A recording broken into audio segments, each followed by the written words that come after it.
Hello everyone, welcome to back Ved nursing classes. आज हम इस वीडियो में डिस्कस करेंगे dear pathogenesis and common disease के बारे में। हम आज सॉल्व करने वाले हैं, इसमें डिस्कस करने वाले हैं। आज मैं इस टॉपिक के बारे में इसमें पढ़ाने वाली हूँ, जो कि आपका फर्स्ट ईयर के सेकेंड यूनिट के अंदर में टॉपिक दी गई है, जो वेरी वेरी इंपॉर्टेंट है, जिससे माइक्रोबायोलॉजी की ये टॉपिक है, जिसमें हमेशा एग्जाम में क्वेश्चन पूछा जाता है।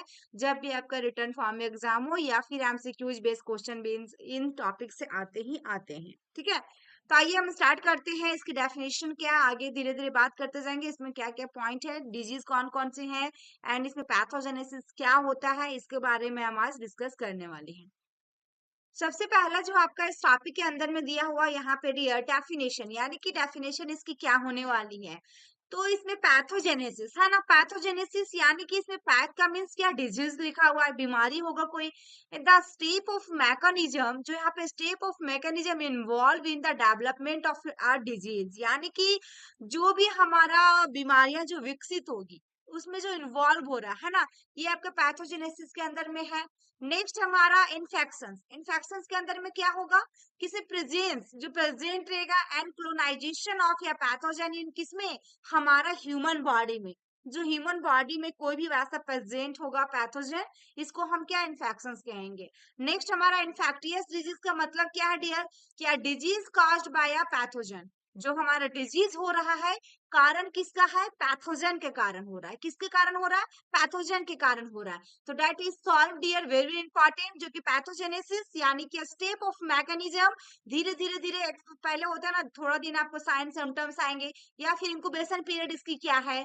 कोई भी बीमारी जब आती है हमारे बॉडी में, जब इंटर करती है कोई भी पैथोजन, तो धीरे धीरे करती है डियर, ग्रो एक अचानक सा नहीं करता है। तो यही लिखा स्टेप और मैकेनिज्म जो रहेंगे, इन्वॉल्व रहेगा क्या, बीमारी जैसे जैसे विकसित हो रहा है ना, उसमें इन्वॉल्व रहेगा, मिला हुआ रहेगा। नेक्स्ट हमारा इन्फेक्शन का मतलब जो हमारा कोलोनाइजेशन ऑफ पैथोजन, यानी कि जो प्रेजेंट रहेगा किसमें, हमारा ह्यूमन बॉडी में। नेक्स्ट हमारा इन्फेक्टियस डिजीज जो बताया कि ये हमारा पैथोजन के कारण बीमारी होंगी, यानी कि disease caused by a pathogen. Very very important, जो कि 2 मार्क्स में क्वेश्चन आ सकते हैं। नेक्स्ट इसमें हम बात करेंगे डियर वायरुलेंस के बारे में दिया गया है, जिसमें इसमें सिर्फ ऐसे ही यहाँ पे देख लीजिए, जैसे कि हमें पैथोजेनिसिटी जो होगा ऑफ एन ऑर्गेनिज्म जो होंगे, दैट इज द रिलेटिविटी आपका एबिलिटी ऑफ या पैथोजन टू कॉजेस डिजीज, यानी कि पैथोजेनिसिटी है ना, इसकी जो डिग्री ऑफ पैथोजेनिसिटी कितना डिग्री में है ना, पैथोजेनिसिटी कितना है ऑफ ऑर्गेनिज्म का क्या है। ठीक है, रिलेटिव किससे करेगा, आपका रिलेट किससे कर रहा है, एबिलिटी ऑफ पैथोजन, कितना पैथोजन की एबिलिटी है टू कॉजेज डिजीज, डिजीज को कारण बनने में, कि बीमारी का कारण बनने में हमारे बॉडी के अंदर जो आपका पैथोजन की कितनी एबिलिटी है, जो हमारे बॉडी में एंटर कर रहे हैं। नेक्स्ट हम यहाँ पे कुछ नोट में दिया गया, जैसे नोट ऑल पैथोजन जो होंगे, सभी पैथोजन इंटर करेंगे ह्यूमन बॉडी में, विल कॉजेज डिजीज, फिर क्या करेगा, डिजीज बीमारी का कारण बनाएगा। बिकॉज क्योंकि human are protected by, human हमारा जो हम लोग बसते हैं किससे, protected by normal flora and the immune system. जब तक हमारा कोविड के टाइम में यदि हमारा इम्यून सिस्टम अच्छी नहीं होती, तो कितने और ज्यादा लोगों की अभी भी डेथ होती उस टाइम, है ना। लेकिन इम्यून सिस्टम उस समय सबसे ज्यादा बोला जा रहा था कि अपने इम्यूनिटी पावर को बढ़ा लीजिए, तो आपको कोई भी प्रॉब्लम नहीं आएंगी। तो ये चीज हमारा नोट में दिया गया है, जो हमारा पैथोजन हो रहा है, एंटर कर रहा है ह्यूमन बॉडी में और एक बीमारी का कारण बना रहा है, और ह्यूमन को प्रोटेक्ट करने के लिए क्या चाहिए, हमारा नॉर्मल फ्लोरा और हमारा इम्यून सिस्टम अच्छी होनी चाहिए। यानी कि इन्फेक्टियस डिजीज के बारे में कौन कौन से हैं फेजेस, हम ये देखेंगे। वेरी वेरी इंपॉर्टेंट, क्योंकि पॉइंट पॉइंट आप लोग को मिल रहा है डियर, नोट्स बनाकर देखिए। यहाँ पे सबसे पहले है 4 फेजेस और period in any infectious disease. 4 phases हैं, 4 आपका स्टेप है या फेजेस बोले और पीरियड बोले एनी इन्फेक्टियस डिजीज के बारे में। सबसे पहले हम इंक्यूबेशन पीरियड की बात करते हैं, कि सभी डिजीज की, सभी बीमारियों की इंक्यूबेशन पीरियड अलग अलग होते हैं। नेक्स्ट हमारा प्रोडोमल पीरियड होता है। नेक्स्ट हमारा पीरियड ऑफ इलनेस होता है, कितना दिनों से वो कमजोर या बीमार पड़ा है। नेक्स्ट हमारा कन्वल्सेंस पीरियड होता है। यानी कि 4 फेजेस दिया है, जो कि आपका Croesus of N infectious disease के अंदर में दी गई है। ठीक है, पहले फेजेस के बारे में बात करेंगे डियर। इसमें क्या दिया हुआ है कि द टाइम बिटवीन, जो हमारा time between entry of the pathogen and the onset of symptom, that is called incubation period. यानी कि टाइम बिटवीन है ना, एंट्री ऑफ द पैथोजन किसमें, and the onset of symptoms, जिस समय से हमारा सिम्टम्स स्टार्ट हुआ और टाइम का 20 का जो एंट्री करेगा पैथोजन हमारे बॉडी में, that is called incubation period. Very important. Next हमारा डियर प्रोड्रोमल पीरियड। ये क्या कहलाएगा कि हमारा टाइम जो होगा dear, when the person feels abnormal and weak. इस टाइम में सबसे ज्यादा फीलिंग होती है जब हमें अब नॉर्मल फीलिंग होने लगती है, जैसे कि कभी हेडेक होने लगती है, कभी फीवर आती है, कभी गैस्ट्राइटिस की प्रॉब्लम आती है, बहुत सारी बीमारियां अलग अलग फीलिंग होती है। तो टाइम, उस टाइम को जैसे व्हेन द पर्सन, जब पर्सन फील कर रहा अब नॉर्मल, यानी कि असमानताएं या फिर वीक का मतलब कमजोर, जब फीलिंग कर रहा अपने आप में बॉडी के अंदर, तो प्रोड्रोमल आपका पीरियड या स्टेज के अंदर जाएगा। नेक्स्ट हमारा डियर पीरियड ऑफ इलनेस कब होगी, आपको कब फीलिंग होगी, तो time when the person feels typical symptoms associated with that specific disease। यानी कि इसमें जब पर्सन एक टिपिकल सिम्टम्स, यानी कि कोई टिपिकल यानी उसको कोई टफ वैसा कोई डिजीज जिसमें क्रोनिक टाइप में बीमारी ना हो गया हो, वैसा में जब वो स्पेसिफिक डिजीज को, एक स्पेसिफिक का मतलब क्या होता है ना, एक स्पेसिफिक चीजें हैं, यानी कि वही यही कोई ऐसा बीमारी होगा, शुगर हो, बीपी हो, कोई किसी भी तरह की बीमारी हो, स्पेसिफिक डिजीज के कारण वो जूझ रहा हो, उस टाइम उसको अटिपिकल यानी कि टिपिकल सिम्टम्स रहेगा associated with the specific disease के साथ में जो पर्सन फील करेगा उस टाइम, ये पीरियड ऑफ इलनेस होता है डियर। नेक्स्ट हमारा कन्वल्सेंस पीरियड जो होती है, इसमें उस टाइम को किसको कहते हैं, टाइम वेन जब पर्सन क्या रिकवर करता रहता है। कन्वल्सेंस वाले क्वेश्चन हमेशा एग्जाम में पूछेगा डियर, आप लोग को याद रखना होगा। कन्वल्सेंस पीरियड का मतलब होता है रिकवर होना। हमें आज फीवर हुआ तो धीरे धीरे मैं मेडिसिन लूंगी तो मैं रिकवर हो रही हूँ, है ना, या फिर सर्जरी हुई तो धीरे धीरे वो रिकवर हो रहा है मेडिसिन लेने के बाद। तो रिकवर फ्रॉम द इन्फेक्टियस या फिर इन्फेक्शन, बट में डेवलप करेगा permanent damage. Very very important. ये तो हमें रिकवर कर रहा है डियर। जब हम बीमार पड़ते हैं तो रिकवर तो होते हैं, लेकिन जो हमारी बॉडी को वीक किया है वो क्या हमेशा तुरंत के लिए ठीक होता है, नहीं होता है। ये डेवलप करेगा, परमानेंट डैमेज करेगा to the area of infection, यानी कि जिस एरिया में इन्फेक्शन हुआ था डियर, उस एरिया को हमेशा के लिए क्या करेगा, डैमेज कर सकता है। ठीक है, ये हमारा कन्वल्सेंस पीरियड हो गया। ये वेरी वेरी इंपॉर्टेंट है डियर, 1 मार्क्स के लिए, जो कि एमसीक्यूज में क्वेश्चन आते हैं। नेक्स्ट हम बात करेंगे लोकलाइज्ड वीएस सिस्टमिक इन्फेक्शंस, है ना। लोकलाइज यानी लोकल टाइप में या फिर सिस्टमिक इन्फेक्शंस क्या होगा। लोकलाइज्ड इन्फेक्शंस का मतलब क्या होता है, जो भी पैथोजन रहेगा only present at the original site of infections. Very very important, ये देखिएगा आप लोग सभी स्टूडेंट से मैं बोलना चाहूंगी, यदि आप स्टडी कर रहे हैं तो अच्छे से करें, एग्जाम में जब भी आपकी रिटर्न एग्जाम हो तो आप डेफिनेटली अच्छे से एग्जाम दे पाए। लोकलाइज इन्फेक्शन के यानी इसमें जो भी पैथोजन रहेगा जहां पे इन्फेक्शन हो, यानी कि मान लीजिए किसी एक आपके पाँव में एक छोटा सा इतना सा बड़ा उंड हो गया है, तो इसी के अंदर में आपका लोकलाइज यानी कि इन्फेक्शन होगा डियर, इसके बाहर नहीं होगा। ठीक है, तो ये चीजें आपको लोकलाइज के अंदर याद रखना है कि ओरिजिनल जगह में होगा जिस साइट में आपको इन्फेक्शन हुई है। नेक्स्ट हम बात करेंगे सिस्टमैटिक इन्फेक्शन, यानी कि जनरलाइज किसको कहते हैं। जनरलाइज या फिर सिस्टमैटिक दोनों एक ही है, लोकलाइज और जनरलाइज चलता है डिफरेंस बिटवीन। ठीक है, तो यहाँ पे पैथोजन जो होगा carry to other parts of the body by the blood, lymph nodes, ये सब में भी आपका क्या हो सकता है, इन्फेक्शन जा सकता है या फिर बॉडी में पहुंच सकता है। तो दोनों में यही अंतर है डियर, जो कि वेरी वेरी इंपॉर्टेंट रहा। नेक्स्ट हम बात करेंगे डियर एक्यूट, सब एक्यूट एंड क्रोनिक डिजीज के बारे में, जो आपका वेरी वेरी इंपॉर्टेंट टॉपिक यहाँ पे आए हैं। एक्यूट डिजीज यानी कि एक्यूट का मतलब मैं पहले ही बता चुकी थी, एक्यूट का मतलब जो कि कम समय में, जो कि कुछ ही दिनों से पहले या 2 महीना, 4 महीना, 6 महीना से उसकी प्रॉब्लम हो रही है तो एक्यूट में जाएगा। क्रोनिक का मतलब ये जो लंबा समय से बीमारी चलता आ रहा है, जैसे कि आपका डायबिटीज यानी कि शुगर, हाइपरटेंशन यानी बीपी, आपका कैंसर, ये सब जो लंबे समय से, लैप्रोसी बहुत लंबा समय से चलता आ रहा है, उसको हम क्रोनिक डिजीज कहते हैं। शॉर्ट में यही जानिए, एक्यूट का मतलब शॉर्ट पीरियड होता है और क्रोनिक का मतलब लॉन्ग पीरियड के होता है। ठीक है, क्यूट डिजीज यानी कि rapid onset of disease and rapid recovery.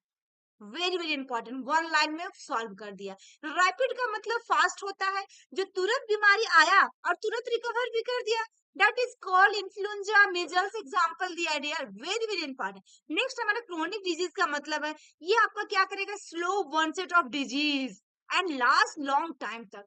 ये आपके स्लो वनसेट ऑफ डिजीज, बीमारी स्लो स्लो करेगा और हमारा लंबे समय तक रहेगा, जैसे कि टीबी सिफिलिस एग्जांपल में दिया है। नेक्स्ट हमारा सब एक्यूट की बात करेंगे डियर, जिसमें हमारा क्या होता है, सब का मतलब आधा हो जाता है ना, आधा टाइम में एक्यूट सब एक्यूट ऐसे सब समझिएगा। तो द डिजीज जो रहेगा with one set less than acute, ठीक है ना, एक्यूट से थोड़ा कम रहेगा, है ना, सब हो जाता है पूरा आधा आधा ऐसे करते हैं, तो ये चीजें सबका मतलब वही थोड़ा कम रहेगा, बट मोर देन क्रोनिक, ये आपका मोर देन क्रोनिक, क्रोनिक से ज्यादा रहेगा। एग्जाम्पल में बैक्टीरियल एंडोकार्डाइटिस, बैक्टीरियल एंडोकार्डाइटिस। अब हमारा नेक्स्ट में क्या है, साइन एंड सिम्टम्स, है ना, साइन किसको कहते हैं, सिम्टम्स किसको कहते हैं, ये सबसे ज्यादा जरूरी होता है मेडिकल फील्ड में जानना हम लोग को। Sign, sign of your disease किसे कहेंगे, evidence of disease found on seen by the doctor, ठीक है, एग्जाम्पल जैसे अब नॉर्मल हार्ट और ब्रेथ साउंड हो गया, ब्लड प्रेशर हो। तो इसमें साइंस के अंदर में हमारा क्या क्या देखिए कि एग्जांपल में आप नॉर्मल हार्ट और ब्रेथ साउंड दिया, नेक्स्ट हमारा ब्लड प्रेशर और लैब रिजल्ट्स जो रहेगा या रेडियोलॉजी रहेगा। यानी कि इसमें क्या रहा डियर कि एविडेंस ऑफ डिजीज, जो भी बीमारी का एविडेंस रहेगा फाउंड और सीन बाय द डॉक्टर, ये डॉक्टर के द्वारा देखा जाएगा, या फिर मेडिकल स्टाफ है, मेडिकल स्टाफ के द्वारा ये साइन ऑफ डिजीज बीमारी का, जो कि आपको किसके द्वारा देखा जा रहा है, डॉक्टर स्टाफ जो भी रहेंगे, यहाँ सिर्फ एग्जाम आपका दिया डॉक्टर के द्वारा, ठीक है, ये ध्यान रखना है। और इसमें क्या अब नॉर्मल हार्ट और ब्रेथ साउंड रहेगा, डॉक्टर ही देखेंगे, ब्लड प्रेशर आप देख सकते हैं, lab result lab technician, radiology radiologist, तो ये सारी चीजें हमारा साइन ऑफ डिजीज, यानी कि आपको सिर्फ यही ध्यान रखना है कि seen by the doctor medical staff कोई भी, ठीक है ना। नेक्स्ट हमारा सिम्टम्स ऑफ ए डिजीज, यानी सिम्टम्स का मतलब क्या होता है कि evidence of disease felt and explain by the patient, जो भी उसको बीमारी हो रहा है या जो भी फीलिंग हो रही है वो एक्सप्लेन खुद करेगा, वो बताएगा कौन, पेशेंट, कौन बताएगा, पेशेंट, यानी मरीज के द्वारा खुद बताए जाने वालों को हम सिम्टम्स कहते हैं, ठीक है ना। ये चीजें जैसे कि हेडेक हो रहा है उसको, स्टोमैच हो रहा है, स्टोमैच यानी कि स्टोमैच में पेन हो रहा है, जैसे पेट दर्द बोलते हैं इसको, पेन हो रहा है, दर्द हो रहा है, नोचिया हो रहा है, इसिंग हो रहा है, ये सारे समस्या खुद वो बताएगा आपको। लेकिन आपका अब नॉर्मल हार्ट साउंड और ब्रेथ साउंड तो आप ही देखोगे ना, आप ही मेजर करोगे, डॉक्टर मेजर करेंगे, ब्लड प्रेशर आपको करना, लैब रिजल्ट भी आपको करना है, तो ये चीजें साइन के अंदर में जाएगा डियर, ये चीजें साइन के अंदर में जाएगा, ठीक है। तो इसमें दोनों में कुछ ट्रिक बना लीजिएगा, बहुत कंफ्यूजन होता है, हमेशा होता है, एमसीक्यू जब क्वेश्चन आते हैं तो हमेशा होता है, जैसे कि आपका साइन में और सिम्टम्स में जो भी ट्रिक बनाएंगे, अपना नाम वगैरह घर से कोई नाम वगैरह रिलेट करके ट्रिक बनाइएगा। नेक्स्ट हम बात करेंगे dear, step in the pathogenesis of या इन्फेक्टियस डिजीज, ठीक है, स्टेप इन द पैथोजेनेसिस, अब कौन कौन सा स्टेप है, ये वेरी वेरी इंपॉर्टेंट है, यहाँ पे स्टेप की बात किया जाए तो आपका step in the pathogenesis of या इन्फेक्टियस डिजीज। सबसे पहले बात करेंगे आपका फर्स्ट में एंट्री है, कैसे एंट्री करता है बॉडी के अंदर, सेकंड में अटैचमेंट कैसे हो जाता है हमारी बॉडी में सारे बैक्टीरिया के साथ, नेक्स्ट हमारा आपका कोलोनाइजेशन है, फिर नेक्स्ट हमारा इन्वेशन है, एंड 5 पॉइंट में इम्यून रिस्पॉन्स इनहिबिटर्स है, और 6 पॉइंट में टॉक्सिन्स है। ये 6 हमारा क्या है, इसमें स्टेप दिया गया है। ये जो टॉपिक है सभी, यानी कि सभी मेडिकल जितने भी जिस कोर्स में आपका इस डिजीज से रिलेटेड हो सबके लिए इंपॉर्टेंट रहने वाले डियर, ये ध्यान रखिएगा। तो यहाँ पे 6 आपका पॉइंट है जो कि आपका फर्स्ट में आपका दिया गया है। फर्स्ट पॉइंट में वे ऑफ पैथोजन एंट्री, किस जरिए से वो जाएंगे एंट्री करेंगे। फर्स्ट में आपका क्या दिया हुआ, इसमें कुछ याद रखना होगा आपको थोड़ा सा डियर, कि आपका पेनिट्रेशन ऑफ स्किन, स्किन के अंदर में आने के एग्जांपल में दिया है कि विल हार्जिया, है ना, विल हार्जिया, ये एग्जांपल याद रखना पड़ेगा कैसे स्किन के अंदर एंटर कर रहा है, एग्जांपल ये हो गया। नेक्स्ट हमारा थ्रू म्यूकस मेम्ब्रेन के द्वारा, थ्रू क्या, म्यूकस मेम्ब्रेन के द्वारा, तो यानी इसमें एंगेज करेंगे, खाएंगे, गैस्ट्रोइंटेस्टाइनल ट्रैक्ट तक जाएगा, फिर इनहेल के जरिए जाएगा, रेस्पिरेटरी ट्रैक्ट से जाएगा, फिर इंट्रोड्यूस करेंगे pathogen into genito urinary tract के द्वारा जा सकता है, ब्लड के द्वारा जा सकता है, इंसेक्ट की वजह से जा सकता है, एग्जाम्पल में यूकोलाई और मलेरिया। नेक्स्ट हम बात करेंगे अटैचमेंट का, यानी कि अटेशन कैसे क्या होगा, इसमें अटैचमेंट कैसे हो जाती है ना, एक दूसरे के साथ कैसे अटैच कर जाता है। तो सबसे बात करेंगे मैक्रो ऑर्गेनिज्म है, मैक्रो मैलुकल्स, मैक्रो ऑर्गेनिज्म है, क्या पाया जाएगा इसमें? Macro molecule. मैक्रो और मैक्रो होता है डियर। एक आपका MIC देखे होंगे जो इसमें न्यूनतम होता है, इससे थोड़ा बड़ा हमारा MAC होता है, ठीक है। तो यहाँ पे प्रोटीन्स और कार्बोहाइड्रेट्स दोनों बताया है मैक्रो मॉलिक्यूल के अंदर में। ये प्रमोट करेगा attachment to the tissue surface. किसको प्रोत्साहित कर रहा है? प्रोमोट का मतलब होता है डियर, जैसे बच्चे को घर में प्रोत्साहित करते हैं आप कुछ देकर या फिर बोलकर, तो वैसे ही प्रमोट कर रहा है ये क्या? टिश्यू सरफेस में, टिश्यू के यानी कि उत्तक के सतह के लिए अटैचमेंट के लिए प्रमोट कर रहा कौन? प्रोटीन और कार्बोहाइड्रेट। यदि आप ले रहे हैं सही ढंग से तो टिश्यू सरफेस पे हमें ये प्रमोट कर रहा है अटैच होने में, ठीक है। नेक्स्ट हमारा बात करेंगे वायरसेस। जो वायरस होता है डियर एंड मेनी बैक्टीरिया होंगे, must first bind to host cell surface. ये सबसे पहला first bind to host cell कौन सा है? वायरसेस और मेनी बैक्टीरियाज। नेक्स्ट हमारा प्रिवेंट्स करना, अर्ली क्लियरेंस करना। अर्ली आपको जो भी अर्ली फर्स्ट में जो क्लियरेंस है आपको इसको रोकना है डियर, तुरंत आपको ऐसा नहीं हड़बड़ाना। नेक्स्ट हमारा क्या करना? Pathogens often bind host tissue by surface receptors. Example में जैसे कि पिलाई इन बैक्टीरिया। ये थोड़ा सा वर्ड में बोली थी, बायोलॉजी से रिलेटेड है, तो यहाँ पे एग्जांपल में दे रहा है कि पैथोजेन जो हो रहा है बाइंड होस्ट टिश्यू।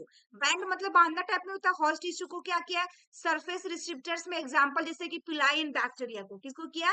पिलाई इन बैक्टीरिया। जो आपका यहाँ पे देखिए डियर कैसे एक दूसरे के साथ क्लोज, यहाँ पे पिलाई विद एडिशंस है ना। नेक्स्ट हमारा क्या? एडिशंस। एडिशंस में क्या है डियर इसमें? कि have been so to be important in या नंबर ऑफ मैक्रो ऑर्गेनिज्म।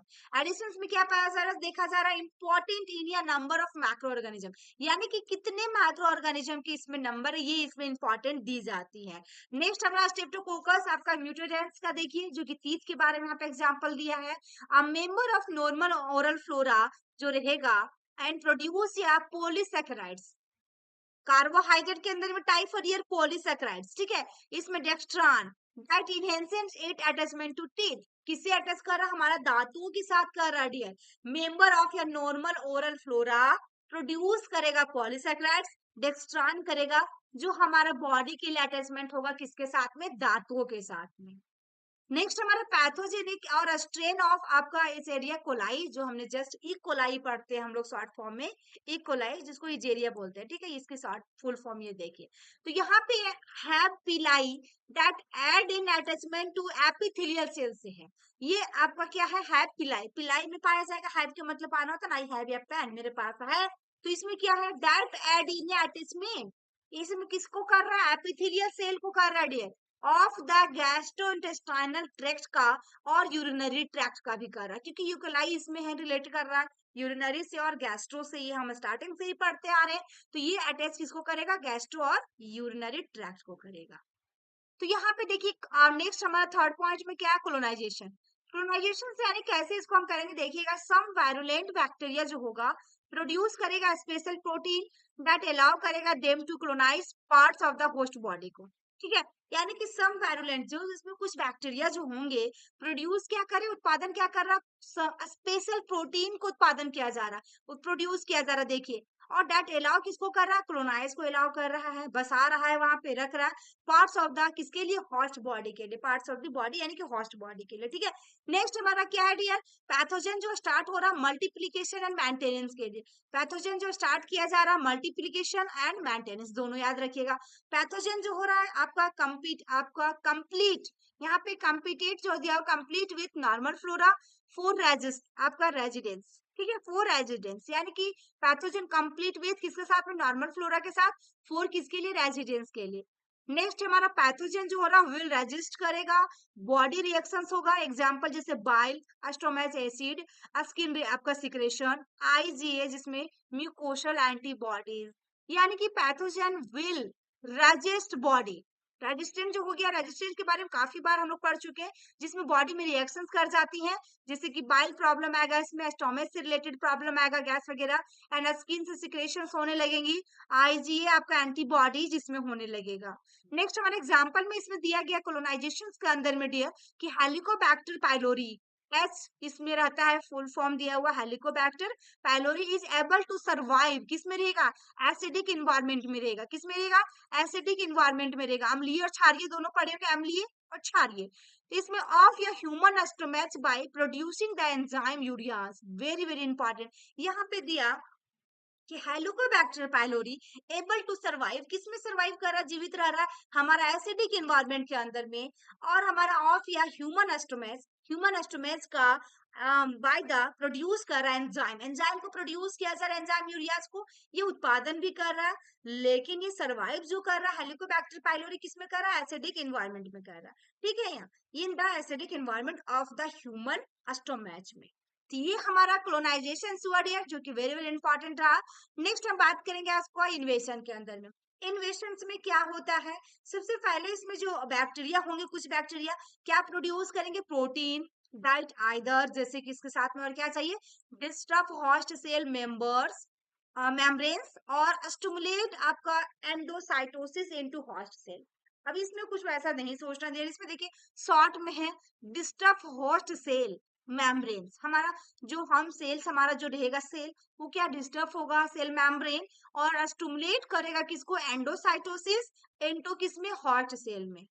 अब यहाँ पे दिया डियर एंडोसाइटोसिस का, endocytosis is the process by which cells absorb कर रहा मटेरियल यानी कि molecule such as proteins from outside the cell by the क्या होगा, engulfing it with their cell membrane. यानी इसमें ये चीज बताया डियर कि एंडोसाइटोसिस क्या है, इसकी प्रोसेस क्या है। तो हमारा सेल्स के अंदर यानी कि कोशिका जो एब्जॉर्ब कर रहा है इसमें मटेरियल को एब्जॉर्ब कर ले रहा है हमारे बॉडी के अंदर में, जैसे कि प्रोटीन्स फ्रॉम आउटसाइड, ये आउटसाइड यानी बाहर से भी बताया, cell by the engulfing, engulf करेंगे it with their cell membrane, ये किसके साथ में हो रहा है, सेल मेम्ब्रेन के साथ में हो रहा है डियर। तो इसमें किसी को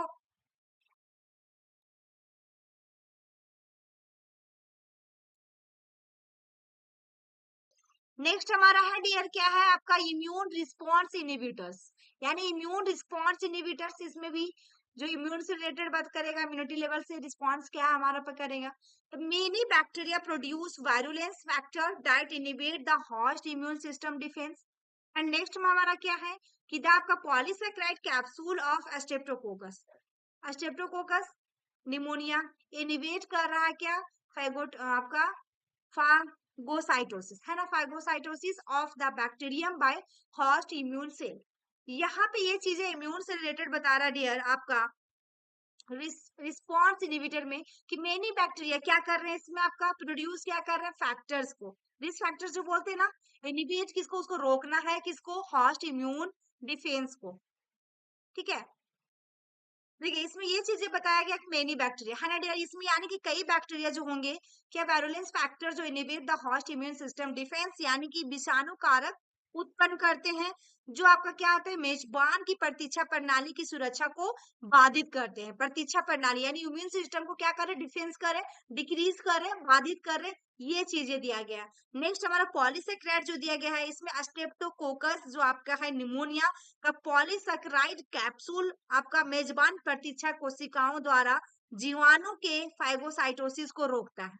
जीवाणु के फाइगोसाइटोसिस को क्या करेगा, इनिबिट करेगा, इनिबिट करने का मतलब रोकना होता है डियर। तो इसमें वही चीज बताया कि polysaccharide capsule of streptococcus pneumoniae inhibit phagocytosis of the bacterium by host cell आपका इम्यून सेल, जिसमें स्ट्रेप्टोकोकस निमोनिया का पॉलीसैकेराइड कैप्सूल जो मेजबान प्रतीक्षा कोशिकाओं द्वारा जीवाणु के फाइगोसाइटोसिस को रोकता है, जीवाणु के फाइगोसाइटोसिस को क्या करता है, रोकता है। नेक्स्ट हमारा डियर टॉक्सिन्स, ये टॉक्सिन्स आ गया आपका। टॉक्सिन्स में क्या है कि मेनी वायरुलेंस फैक्टर जो रहेगा इसमें आर प्रोटीन, जैसा कि मेड बाय माइक्रो ऑर्गेनिज्म, किससे बनाया गया, micro organism that poison host cell and causes tissue damage. कारण क्या बताया डियर कि डाइट पॉइजन होस्ट सेल, और इसमें कारण क्या हो रहा, हमारा टिश्यू को डैमेज करेगा। एग्जांपल में जैसे कि बैक्टीरिया जो है प्रोड्यूस टॉक्सिन्स आर कॉल्ड आपका टॉक्सिजेनिक कहते हैं। बैक्टीरिया क्या प्रोड्यूस कर रहा है, टॉक्सिन, जिसको हम क्या कहते हैं, टॉक्सिजेनिक कहते हैं। 1 मार्क्स में क्वेश्चन आ सकता है कि व्हाट इज टॉक्सिजेनिक, जिसमें लिखना है कि bacteria that produce toxins that is called toxigenic, ये हमारा टॉक्सिन्स के अंदर में। बैक्टीरियल टॉक्सिन्स के अंदर में दो तरह से टॉक्सिन्स है, एक आपका एंडो है, एक आपका एक्सो है। एंडो का मतलब अंदर इन करना, एक्सो का मतलब बाहर निकल जाना। ठीक है, तो यहाँ पे एंडो के मतलब है dear they are part of the outer membrane of the cell wall of bacteria, part of the outer membrane यानी कि बाहर की झिल्ली जो रहेंगी ऑफ द सेल वॉल का, किसका, बैक्टीरिया के अंदर में। And they are present only by Gram negative bacteria. ये कहाँ पे मिलेगा आपको, ग्राम नेगेटिव बैक्टीरिया में मिलेगा। Death of the bacteria lead to the release of endotoxins. Bacteria की डेथ कब होती है, जब हमारा एंडोटॉक्सिन रिलीज होने लगती हैं, उसके बाद। नेक्स्ट हमारा एक्सोटॉक्सिन्स की बात किया जाए, जिसमें हमारा ये टॉक्सिन जो हो रहा है प्रोड्यूस कर रहा है bacteria to the surrounding tissue में, टिश्यू के आसपास, है ना। ये क्या कर रहा है, टॉक्सिन्स को प्रोड्यूस कर रहा है, उत्पादन दे रहा है डियर, बाय द बैक्टीरिया के द्वारा। यहाँ पे हमारा टिश्यू के आसपास, उत्तक के आसपास surrounding. They are produce mostly by Gram positive bacteria होगा, जैसे एग्जांपल में डिप्थेरिया टॉक्सिन्स दिया गया है। तो ये थी डियर आज की क्लासेस। आई होप कि आपको मेरी वीडियो अच्छी लगी हो, तो लाइक करें, शेयर करें और अपने कमेंट बॉक्स में प्यारा सा कमेंट जरूर करें। थैंक यू, फिर मिलते हैं नेक्स्ट वीडियो में।